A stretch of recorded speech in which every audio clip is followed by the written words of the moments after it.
Nawala yung big ticket projects at nagsusulputan na parang kabuti yung maliliit na projects. Makita nyo yan sa budget. In other words, gichap-chap yung ODA, foreign funded projects, pumunta sa maliliit na mga proyekto. So, sino ang members ng chap-chap gang dito?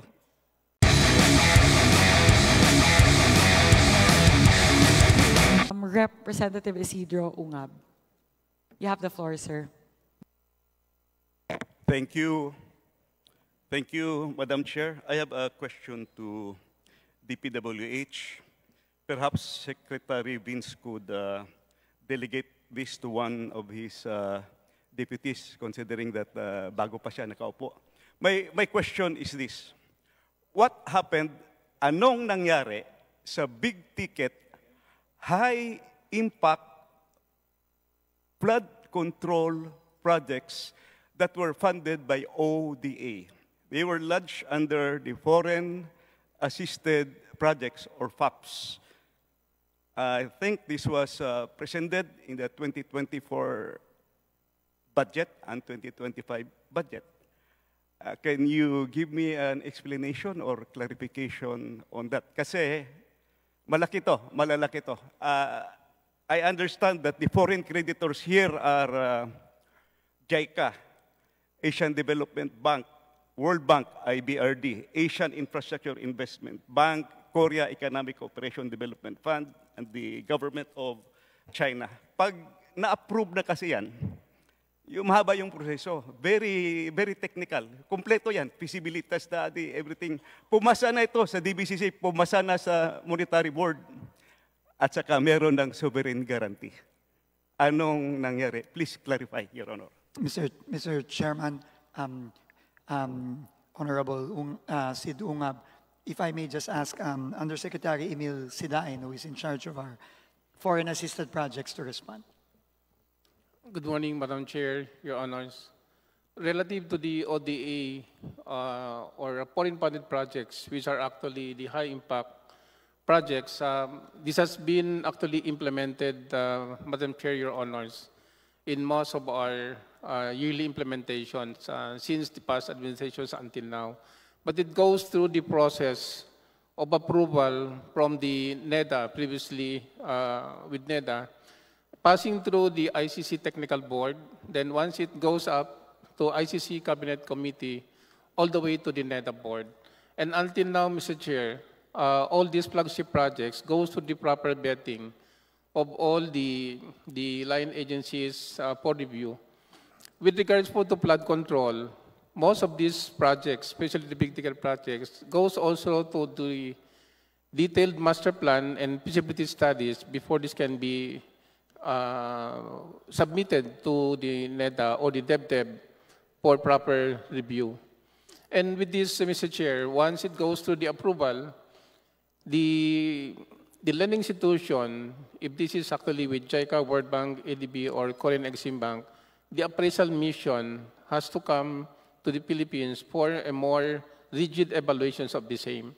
So, napakasinsinan po ang review, but isang importante po dito that we have to recognize, the NEDA ICC has to evaluate the projects on a threshold that all projects that should be funded through foreign should go a threshold passing the 10% economic internal rate of return. Meaning if the IR is low, there could be no ROI or impact to the government and to the public. So isa po yun din na tinitignan po ng ating mahal na Pangulo once it reaches the EDC, the Executive Development Council, all these projects can really give a high boost to the economic development of the country. Now, Mr. Chair, with regards to the funding, we got actually funds as early as 2022, 23, a very minimal budget compared to the NEP that was actually foreseen for release. Bumababa po siya doon sa expected. And what is more worse, last year, 2024, we received a zero budget from the GAA. May dumating naman po ito, pero these are actually more on the unprogrammed budget. So meaning, wala po siya sa priority as to budgeting, and the unprogrammed normally comes out on the third and fourth quarter. to the effect for the insufficiency of funds or the lack of funds from the program line items of these flagship projects can eventually result into a slowdown of implementation, the suspension or delay also on the procurement kasi wala po katayong CAF for the certificate of ability of funds, so you cannot proceed with the bidding. And more worse, it can also generate a commitment fee because all loans are given a prescribed timeline, and this timeline, inclusive of the funding and as well as the component by project implementation, should be properly approved and implemented by the line agency, which is DPWS. So kung bitin po yung pondo, we always drag it to a more delay, more timelines that are necessary to complete the whole projects. So, yun po ang problema namin. That's why in the next year budget, we would like to get the most exact NEP as actually been proposed in the DPWH for 2026 po. Thank you po. Thank you, Madam Chair. Madam Chair, I would like to simplify what really happened, the transformation of those ODA-funded projects in 2024 and 2025. I have here the 4 books of the budget books. Ang tawag ko nito noong araw, ang 4 na libro ng APRO. Sa 2024 National Expenditure Program, pumasok yung ODA, 21.6 billion. Nandito, ginagyan ko ng tag. 11 projects. Pagdating sa GAB 1, General Appropriations Bill, white book with red letterings, pumasok din, fitful copy, 11 projects, 21.6 billion. Pagdating sa GAB 3, third reading dito sa House of Representatives, binawasan ng 5.4 billion, ang naiwan 16.1 billion. So sa House of Representatives pa lang, binawasan na yung ODA. And you know what happened pagdating sa GAA. Pagdating sa GAA, this is now the product of both the Senate, the House of Representatives, at saka sa BICAM. 0 kinatay yung buong ODA. Nakakahiya sa ating mga foreign creditors. Punta naman tayo sa 2025. Ito yung ginawa. As is, yung proposal, National Expenditure Program, 11 projects, foreign funded, 11 total of 27.5 billion nandito. Nilagyan ko ng marker.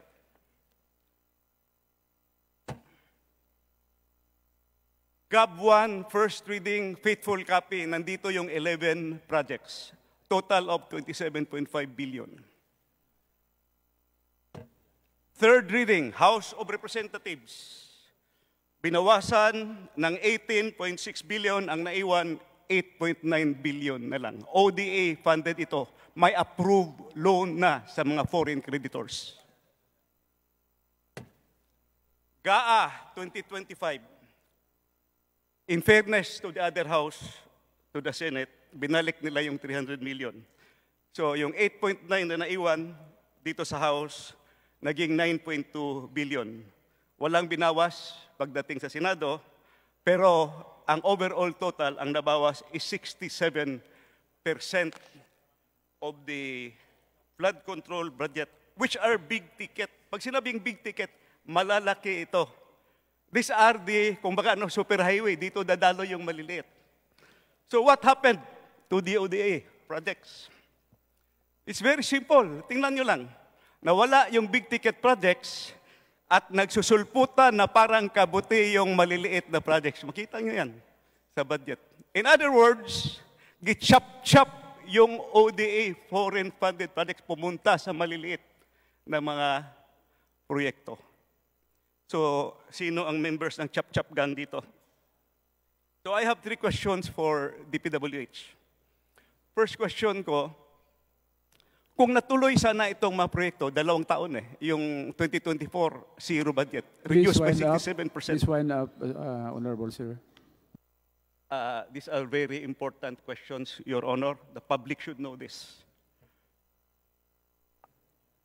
First question ko, kung natuloy itana itong mga proyekto na ito, could have this help solve the problems in Metro Manila? Kasi nandito yung Metro Manila Flood Control Project at saka yung Pasig Marikina Channel Improvement.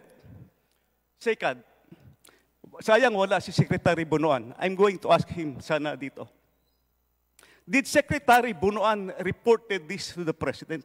Kasi kung 2024 pa lang, na zero na yung ODA, sana hindi na mangyari yung 2025. Di ba? Last question para sa